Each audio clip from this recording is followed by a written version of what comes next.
जितना डर इन मनुवादियों को उस समय लगता था बाबा साहब डॉक्टर भीमराव अंबेडकर से, उनके महापरिनिर्वाण के बाद जब उन्होंने अपना शरीर त्याग दिया, तो वही डॉक्टर भीमराव अंबेडकर अब और भी भयानक हो गया इन मनुवादियों के लिए। ये मनुवादी लोग केवल और केवल डॉक्टर भीमराव अंबेडकर के नाम से डर जाते हैं, घबरा जाते हैं। मैं यहाँ एक बात बड़ी स्पष्ट करना चाहूँगा, क्योंकि संवैधानिक है और बाबा साहब अंबेडकर का अनुयायी हूँ तो संविधान का पालन करता हूँ। यहाँ पर एक गाइडलाइन ये है कि जो कोर्ट के जो परिसर हैं वहाँ पर किसी भी महापुरुष की प्रतिमा का लगाया जाना उचित नहीं है, ऐसा गाइडलाइन है पहले से। तो इसी बात का हवाला बार एसोसिएशन जो ग्वालियर वाला है वो ये कह रहा है कि भाई साहब जब पहले से गाइडलाइन बनी हुई है तो फिर यहाँ पर ये मूर्ति नहीं लगनी चाहिए। वो कौन कह रहा है? Bar association. पर यहाँ पूरे होशो हवास में सतीश बौद्ध मैं ये कहना चाह रहा हूँ, मैं ऐसे ढेर सारे अपवाद भारत के कोर्ट परिसर में दिखा सकता हूँ जहाँ पर महात्मा गांधी की प्रतिमा लगी है, जहाँ पर सरदार पटेल की प्रतिमा लगी है, और राजस्थान के जयपुर के हाई कोर्ट में मनु की प्रतिमा लगी है।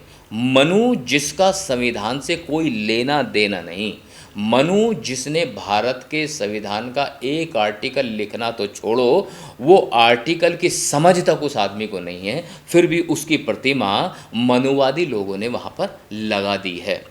तो जब सरदार पटेल के लिए अपवाद हो सकता है, उसकी मूर्ति लगाई जा सकती है। जब गांधी एक अपवाद हो सकता है, उनकी मूर्ति लगाई जा सकती है, तो डॉक्टर भीमराव अंबेडकर का कद सरदार पटेल या गांधी से किसी भी सूरत में छोटा नहीं है। अगर अपवाद आप पहले स्वीकार कर चुके हो तो अब क्यों नहीं? अगर कोर्ट की अवहेलना करके अपवाद स्थापित हो चुके हैं तो फिर ग्वालियर कोर्ट में बाबा साहब अंबेडकर की प्रतिमा लगाए जाने में आपत्ति क्या है? जबकि जिस संविधान की आप पैरवी करते हुए, उसके अनुच्छेदों की पैरवी करते हुए कह रहे हो कि हम संविधान का पालन करते हैं और कोर्ट में संविधान के अनुसार ही न्याय किया जाता है, तो संविधान को लिखने वाला जो आदमी है अगर उसकी प्रतिमा लगा दोगे तो उसमें बुराई क्या है? लेकिन चूंकि बाबा साहब डॉक्टर भीमराव अंबेडकर उस समाज से आते हैं जिस समाज को घृणित दृष्टि से देखा गया, हे दृष्टि से देखा गया, और इन्हें बड़ा बुरा लगता है कि एक उस समाज के व्यक्ति ने भारत का एक कितना बड़ा दस्तावेज तैयार कर दिया कि जिसके आधार पर संपूर्ण भारत चलाया जा रहा है। और यहाँ जो ग्वालियर हाई कोर्ट के जो न्यायाधीश थे, उन्होंने हालांकि कह दिया था कि भाई प्रतिमा लगा लो, कोई बात नहीं है, और PWD वाले से भी अनुरोध कर दिया था कि आप जो है करें काम।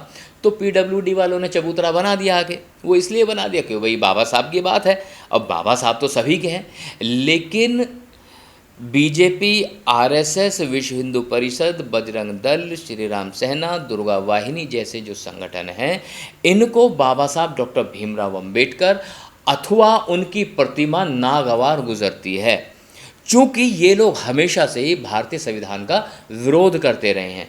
ये तो राजनीतिक मजबूरियां हैं कि अपने पोस्टर्स पर, अपने बैनर्स पर बाबा साहब की फ़ोटो इन्हें लगानी पड़ती है, क्योंकि इन्हें शोषित, पीड़ित, दबे कुचले समाज के लोगों का वोट चाहिए। अन्यथा ये लोग प्रतिमा छोड़ो, उनकी फ़ोटो भी ना लगाने दें, क्योंकि उनके मन में जातिगत दुर्भावना भरी हुई है। और अभी जो ग्वालियर हाई कोर्ट में हो रहा है, ये कुछ नहीं है, ये केवल और केवल जातिगत दुर्भावना के चलते हुए बाबा साहब अंबेडकर की प्रतिमा को लगाने दिया नहीं जा रहा है। अन्यथा मुख्य न्यायाधीश ने तो आदेश दे ही दिया था। अब जब उसके आदेश आ गए हैं तो उनके आदेश की अवहेलना करने से फ़ायदा क्या है?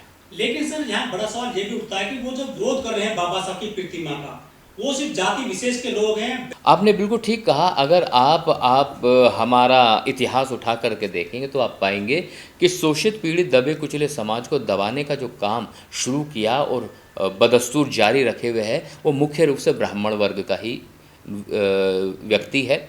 मैं थोड़ा तो और आगे बढ़ूँगा, मैं कहना चाहूँगा ब्राह्मण, ठाकुर और बनिया, ये तीन समुदाय जो हैं ये सवर्ण समुदाय में आते हैं, द्विज कहते हैं। ये 2 बार जन्म लेते हैं, कैसे लेते हैं वो यही जाने। तो ये जो समाज है ये इस देश में बामुश्किल 12-13% है। कुछ लोग 15% कहते हैं, लेकिन उतना नहीं है, ये केवल 12-13% ही है। और 12-13% का जो वजूद है पूरे देश में, भारत के हर क्षेत्र में सरकारी विभागों में इन तीनों का 80% से ज़्यादा वजूद है। न्यायिक व्यवस्था में इन तीनों का 80% से ज़्यादा वजूद है। और अगर आप मीडिया की बात करें, भारत के मीडिया में भी 80% से ज़्यादा वजूद है। मीडिया पर कभी आप डिबेट देखिएगा, मुद्दा दलितों का हो रहा है और बहस कर रहा है द्विवेदी, त्रिवेदी, चतुर्वेदी, शर्मा, अग्रवाल, सिंघल, दलितों के मुद्दे, और ये बहस कर रहे होते हैं। पत्रकार भी उसी जात का होता है और बोलने वाला भी उसी जात का होता है, और उस चैनल का मालिक भी उसी जात का होता है। वकीलों का कहना है कि ये कोई धर्मशाला नहीं है, यहाँ राम की लगाओ। राम की और मनु की प्रतिमा तो किसी भी सूरत में नहीं लग सकती, लेकिन मैं इस बात का बिल्कुल आपको आश्वासन दे देता हूँ कि मेरे जैसे बहुत सारे पागल हैं इस देश में। अगर बाबा साहब की प्रतिमा को हटा कर के राम की प्रतिमा लगाई जाएगी तो यकीन जानिएगा इस देश की संपूर्ण राजनीति में उठापटक हो जाएगी। वो जो राम के नाम पर वोट लेने की बात कर रहे हैं वो अयोध्या में हरा दिए जाते हैं। राम के नाम को खूब भुनाने का प्रयास होता है, लेकिन राम के चरित्र में वो बात ही नहीं है कि जो लोगों के दिल तक पहुंच सके। डॉक्टर अंबेडकर के चरित्र में वो बात है जो लोगों के दिल तक जाती है। राम का चरित्र ये बताता है कि किस तरह से भाई को भाई के खिलाफ कर दिया जाए, किस तरह से परिवार को बर्बाद करने के लिए छोटे भाई का इस्तेमाल किया जाए, चाहे वो सुग्रीव के रूप में हो और चाहे वो विभीषण के रूप में हो। राम का चरित्र ये प्रदर्शित करता है कि किस तरह से नारी का तिरस्कार किया जाए। राम को कितना भी सर पे ढोलो आप, वो चरित्र कभी भी जन साधारण को प्रभावित नहीं कर सकता। ये बाबा साहब डॉक्टर अंबेडकर हैं जिन्होंने माता रमाबाई अंबेडकर, जो बिल्कुल पढ़ी लिखी नहीं थी, उन्हें अपना सर का ताज बनाया। ये थे बाबा साहब डॉक्टर भीमराव अंबेडकर जिन्होंने भारत की हर नारी के लिए अपने बाप की संपत्ति में अधिकार मिलना चाहिए इसकी पैरवी की। ये बाबा साहब को जानते नहीं है, मानते नहीं है, बाबा साहब से नफरत क्यों करते हैं ये? बाबा साहब को खूब अच्छे से जानते हैं, पहचानते हैं, समझते हैं, और बाबा साहब के द्वारा लिखे गए संविधान और उनके कानूनों के द्वारा इनके घरों में चूल्हे जलते हैं, ये बात बिल्कुल सही है। लेकिन चूल्हे जलना महत्वपूर्ण नहीं है, महत्वपूर्ण ये है जब कलेजे में आग लगती है कि वो लोग हजारों सालों से जो इनके जूतों के नीचे रह रहे थे, वो लोग जो हजारों सालों से इनकी प्रताड़ना झेल रहे थे, वो लोग जो हजारों सालों से इनकी द्वेष का शिकार हो रहे थे, आज वो लोग सर उठाने लगे हैं, आज वो सम्मान की ज़िंदगी जीने लगे हैं। वो लोग जिन्हें पानी पीने को नहीं मिलता था वो बिस्लरी का पानी पी रहे हैं, वो लोग जिन्हें मठा पीने को नहीं मिलता था वो लोग कोल्ड ड्रिंक पी रहे हैं। तो जेलिसी तो होगी ना, ईर्ष्या तो होगी ना। तो ये ईर्ष्या के चलते हुए, जातिगत दुर्भावना के चलते हुए बाबा साहब डॉक्टर भीमराव अंबेडकर के प्रति इतनी घृणा करते हैं ये लोग।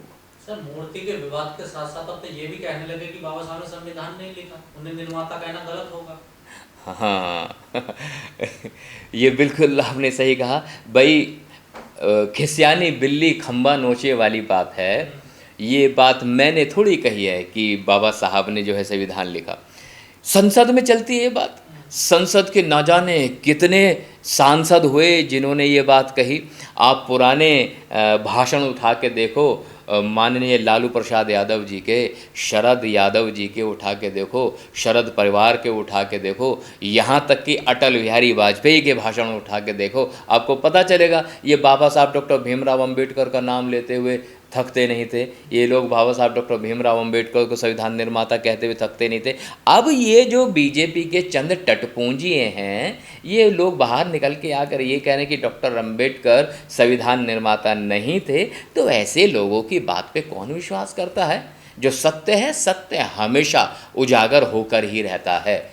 हड़प्पा संस्कृति छिपाई नहीं गई, हजारों सालों तक ज़मीन के नीचे दफन रही, लेकिन जब निकल के आई तो मूल निवासियों का इतिहास सबके सामने आ गया, तो सत्य तो उजागर होकर रहता।